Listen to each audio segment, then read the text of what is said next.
चलिए अब question number third की बात करते हैं। क्वेश्चन नंबर थर्ड में क्या है, किसी मोहल्ले के बच्चों के दैनिक जेब खर्च दिए हुए हैं। आप लोगों को भी दैनिक जेब खर्च मिलते होंगे या कुछ रुपए मिलते होंगे जिसको आप खर्च करते हैं।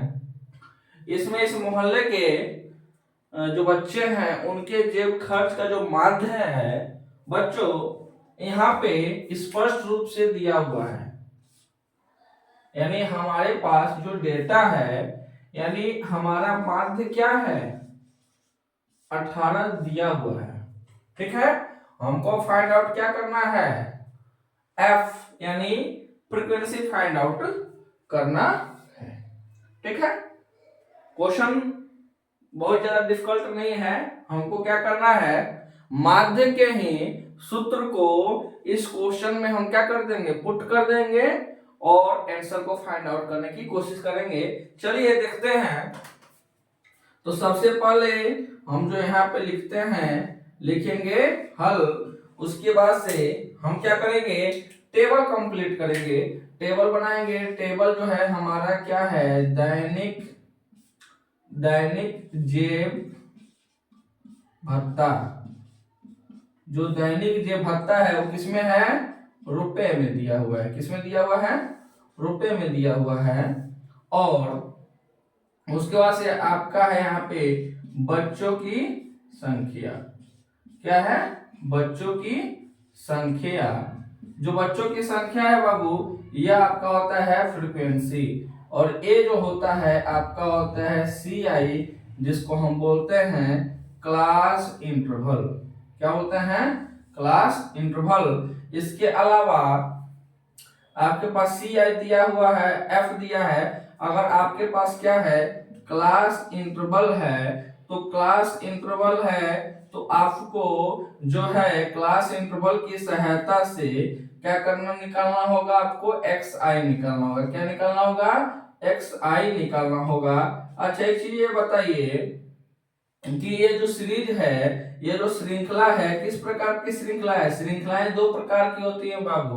कितने प्रकार की होती हैं, दो प्रकार की होती है। एक इंक्लूसिव होता है, एक एक्सक्लूसिव होता है।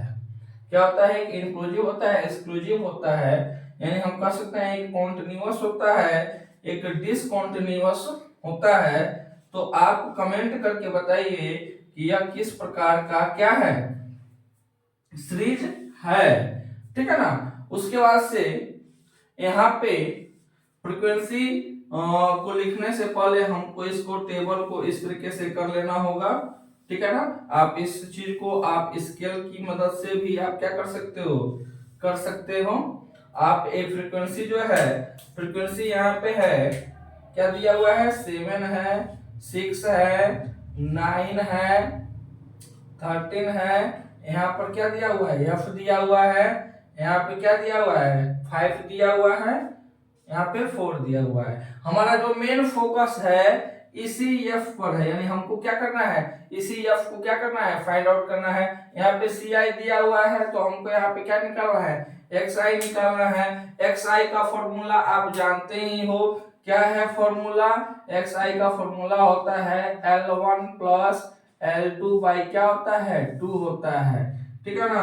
तो 11 13 24 बटा 2 करेंगे तो कितना हो जाएगा, 12 हो जाएगा। 13 15 28 बटा 2 करेंगे तो कितना हो जाएगा, 14 हो जाएगा। आप देख लीजिए कि ये क्या है, लगातार दिया हुआ है, यानी कॉन्टिन्यूअस सीरीज है। ठीक है ना। तो आप क्या करिएगा, यहाँ पे 2 का गैप देख रहे हैं तो 12 14 से क्या हो जाएगा, 16 हो जाएगा, 18 हो जाएगा, 20 हो जाएगा, या 22 हो जाएगा, और यह आपका क्या हो जाएगा, 24 हो जाएगा। यह कब किया जाता है, जब हमारा सीरीज क्या हो, कॉन्टिन्यूअस हो। क्या हो, कॉन्टिन्यूअस हो, लगातार हो। जैसे देख रहे हैं 13 से 15, 15 से 17, 17 से 19। ठीक है ना। तो फिर हम आगे का कैलकुलेशन नहीं करते हैं।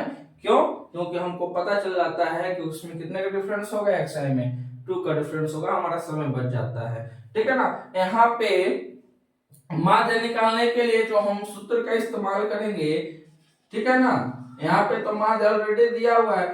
माध्य को सिंपलेस्ट में x के ऊपर बार लिखते हैं। फॉर्मूला हम लगाएंगे a plus sigma F I D I by sigma F I. ठीक है, एज्यूम्ड मीन मेथड का हम इस्तेमाल कर लेंगे। कौन सा? इस विधि को हम क्या बोलते हैं? कल्पित माध्य विधि। कल्पित माध्य विधि, ठीक है ना। अंग्रेजी में हम बोलेंगे इसको एज्यूम्ड मीन मेथड। क्या बोलेंगे? एज्यूम्ड मीन मेथड, ठीक है ना। आप जो है किसी भी मेथड का क्या कर सकते हो? इस्तेमाल कर सकते हो, ठीक है ना। इसमें कोई वो कंडीशन नहीं है कि आप इसी मेथड का इस्तेमाल करके इस क्वेश्चन को सॉल्व करिए, इसमें कोई दिक्कत नहीं है। आपको जो भी मेथड अच्छा लगे उस मेथड का आप इस्तेमाल कर सकते हो, बशर्ते आप उसको अच्छे से सॉल्व कर पाओ, ठीक है ना। एक्स आई के बाद हमको यहाँ पे निकालना होगा डी आई। क्या निकालना होगा बाबू? डी आई निकालना होगा। तो हम यहाँ पे लिखेंगे डी आई, ठीक है ना। और इसको ऐसे कंप्लीट कर देंगे। इस टेबल को हम थोड़ा सा आगे बढ़ा देंगे, क्योंकि हमको यहाँ पे लाना क्या होगा? आप समझ ही रहे होगे, ठीक है ना। क्या लाना होगा? यहाँ पे लाना होगा F I D I. F I already दिया हुआ है, एफ फ्रीक्वेंसी यानी एफ आई दिया हुआ है। यहाँ पे आप सोचते हो सर एफ आई क्यों लिखा जाता है? एफ आई अगर एक फ्रीक्वेंसी रहता है तो हम उसको एफ लिख देते हैं, जब एक से अधिक फ्रीक्वेंसी रहता है तो उसको एफ आई लिखा जाता है, एक से अधिक एक्स रहते हैं तो उसको एक्स आई लिखा जाता है। चलिए, जो डी आई होता है, डी आई का जो सूत्र होता है वो होता है एक्स आई माइनस ए। क्या होता है?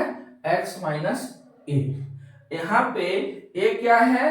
ए का मतलब क्या है? हमको इस सीरीज में, इस एक्सआई में हमको खुद से ही एक क्या मान लेना है? मीन मान लेना है, खुद ही से कल्पना कर लेना है। इसलिए इस विधि को कल्पित माध्य विधि के नाम से भी जाना जाता है। और यह जो ए है एक कल्पित माध्य होगा, और इसकी जो है हम क्या करते हैं? चुनाव है वो कहां से करते हैं? एक्स आई में से करते हैं। और कोशिश ये रहती है कि जो ए हो इस एक्स आई में बीचों बीच में हो। तो सबसे पहले हमारा तरीका क्या है? काउंट करते हैं कि कितने कॉलम है। 1 2 3 4 5 6 7। तो 7 का मतलब क्या है? कि हमारा बीचों बीच में कौन सा वैल्यू है? 18 है। क्या है? 18 है। तो यह जो है हमारा क्या हो जाएगा? एज्यूम्ड मीन हो जाएगा। क्या हो जाएगा? एज्यूम्ड मीन हो जाएगा। और इसी एज्यूम्ड मीन की सहायता से हम क्या निकालेंगे? डी आई निकालेंगे। और डी आई का जो सूत्र होता है वो क्या होता है? एक्स आई माइनस ए। क्या होता है? एक्स आई माइनस ए।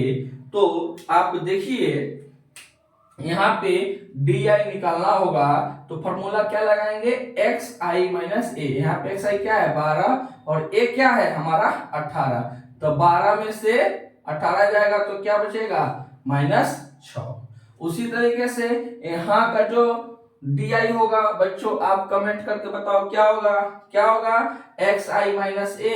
एक्स आई क्या है? 14। 14 में से 18 घटाएंगे तो क्या हो जाएगा? -4। 18 क्यों घटाएंगे? क्योंकि 18 ही हमारा क्या है? एज्यूम्ड मीन है, ठीक है। यहाँ पे जो डी आई होगा क्या होगा? 16 माइनस 18। 16 में से 18 जाएगा -2। यहाँ पे क्या हो जाएगा? एक्स आई क्या है हमारा? 18 है। एज्यूम्ड मीन क्या है? वो भी 18 है। 18 में से 18 गया वो 0 हो गया, ठीक है।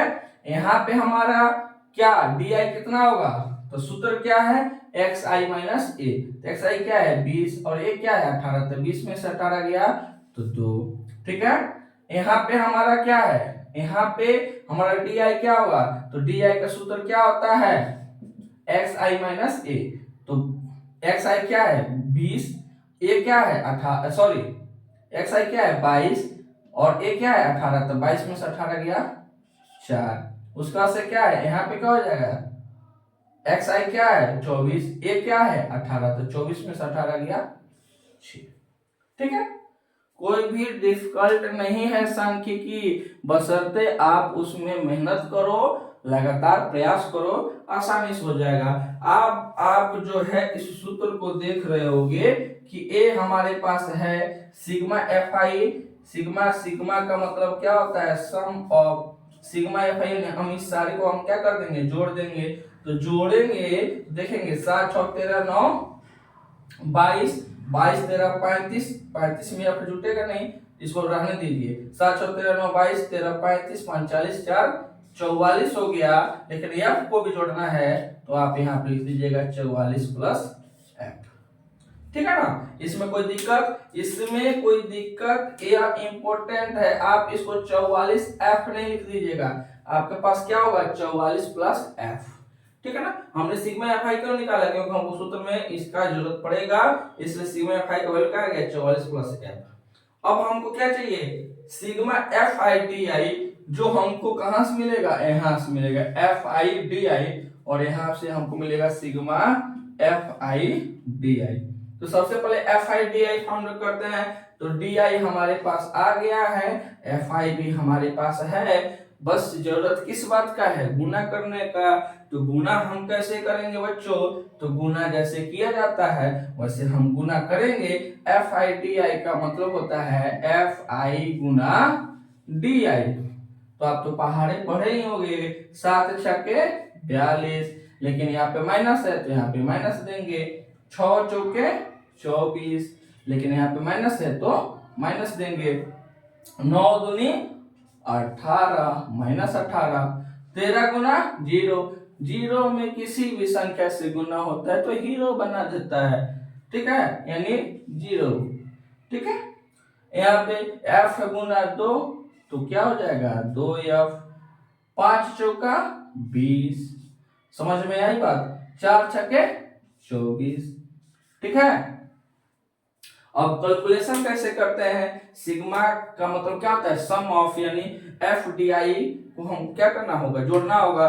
तो सबसे पहले हम प्लस वाले को जोड़ते हैं, तो एक क्या हो गया 44 प्लस 2f आ गया। ठीक है, उसके बाद से इस माइनस वाले को जोड़ो, तो माइनस वाले को जोड़ेंगे तो 4 2 6 8 14, 5 2 7 1 8 माइनस 84। ठीक है ना, अब जब है आप इसको सॉल्व करिएगा, सॉल्व कैसे करिएगा बाबू, देखिए 44 प्लस 2f माइनस 84 करिएगा तो आपके पास जो है आंसर आएगा, क्या आएगा -40 प्लस 2f। समझ में आई बात, यानी 44 छोटा है ना, तो छोटे में से क्या होगा बड़ा घटेगा, तो जो हमारे पास आंसर आएगा वो किस में आएगा, माइनस में आएगा। और हमारा जो सिग्मा एफ आई डी आया वो कितना आया -40 प्लस 2f। यहाँ तक आप लोगों को किसी प्रकार की परेशानी नहीं हुई होगी, और आशा ही नहीं पूर्ण विश्वास है कि आप बहुत मजे लेकर इस सॉल्यूशन को आप देख रहे होंगे, और इसी मजे के साथ आप प्रयास करते रहिए, प्रयास करिएगा तो निश्चित रूप से सफलता मिलेगी। ठीक है ना, कोशिश करने वालों की कभी हार नहीं होती, और बिना कुछ किए किसी की जय जयकार नहीं होती। चलिए अब हम यहाँ पे लिख देंगे, थोड़ा सा लिख भी दिया करेंगे प्रश्नानुसार। ठीक है ना, इसको अंग्रेजी में जो है लिखते हैं अकॉर्डिंग टू क्वेश्चन। ठीक है ना, अकॉर्डिंग टू क्वेश्चन क्या है, जो माध्य का जो सूत्र होता है, माध्य हम यहाँ पे x के ऊपर बार लिख देंगे, और फॉर्मूला होता है a plus sigma F I D I by sigma F I. चलिए प्रश्नानुसार अब क्वेश्चन को हम सॉल्व करते हैं। माध्य कितना है बाबू 18, तो हम यहाँ पे क्या लिख देंगे 18 बराबर a क्या है 18, तो यहाँ पे क्या लिख देंगे 18 plus sigma F I D I कितना आया है -40, यहाँ पे ब्रैकेट लगा देंगे, लिखेंगे -40, उसके बाद से क्या लिखेंगे प्लस 2f बाई क्या लिखेंगे सिग्मा एफ आई कितना आया है 44 प्लस एफ, क्या है 44 प्लस एफ। यहां तक किसी प्रकार की कोई समस्या आप लोगों के मन के अंदर नहीं होगी। ठीक है ना, चलिए आप इसको सॉल्व करते हैं। जब सॉल्व करेंगे तो देखेंगे कि यह 18 प्लस में है, यह 18 क्या है प्लस में है, तो क्या करते हैं, यह जो है इस 18 को इधर लाइएगा तो 18 माइनस 18 बराबर क्या हो जाएगा 0 हो जाएगा, क्या हो जाएगा 0 हो जाएगा। लेकिन ऐसा अगर करेंगे तो क्या है सोचिए, अब बताते हैं आप लोग को गलती क्या है। यह जो प्लस है इसमें है, क्या है इसमें है, तो इसको इधर ला भी सकते हैं नहीं भी ला सकते हैं। लेकिन अगर क्या है,